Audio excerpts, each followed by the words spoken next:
Welcome back. Political panel time. Let me introduce them to you. Republican strategist Erin Maguire, CBS News contributor, Democratic strategist Chuck Rocha. All right, Chuck, you just heard Adriano Espaillat on the program. The primary opponent, Darelisa Avila Chevalier, endorsed by Mamdani.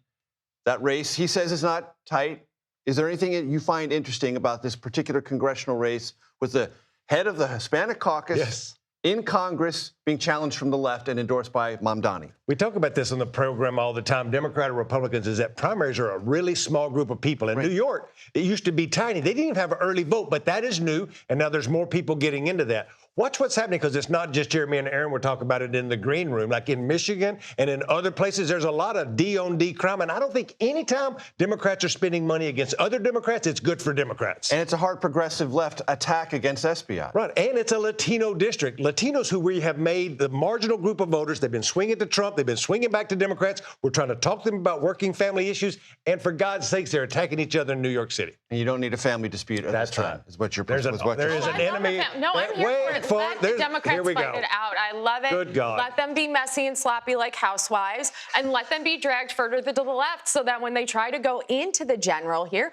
because the opponent in this race here, what did she say on a podcast today? She believes that all deportations are wrong. Hard stop. That is what we are looking at. Meaning even deportations of those convicted of serious felonies. Yes, that's exactly what she said. And that's a point of contrast with Espaillat. He doesn't go that far. He's like, no, if you've committed a crime in this country. But this is the Democrat Party of today. And this is the problem for the Democrats. Even though it's not the Democratic Party of the day, Republicans will say this because she said it. There's no general election here. Whoever wins the primary, y'all at home should know, are going to be the congressman. But the poor Democrat running in East Texas for Congress will see an ad of this woman from New York going, they're going to let everybody in. Open borders. That sound familiar to y'all? He's right. He's right. I want to ask you about something that we read in the Wall Street Journal that caught our eye today, and we talked about this earlier in the program. So the hottest diet in the West Wing is grass-fed beef and sauerkraut and kimchi.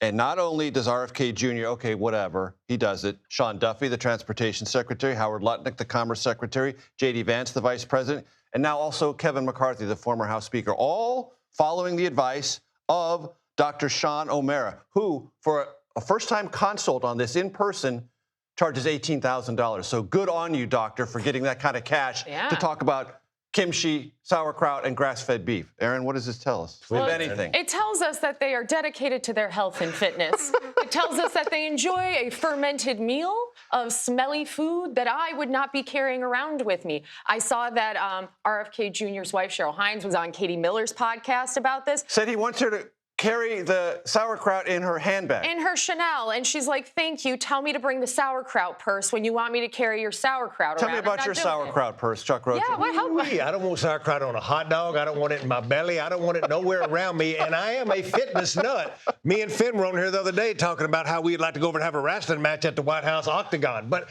for all of you at home, this is not new. There was the Atkins diet. There's the all-meat diet. There was the eat-all-you-beans diet. Yep. Like this, you're an idiot if you're doing all this stuff. They're probably all on them LP1s anyway.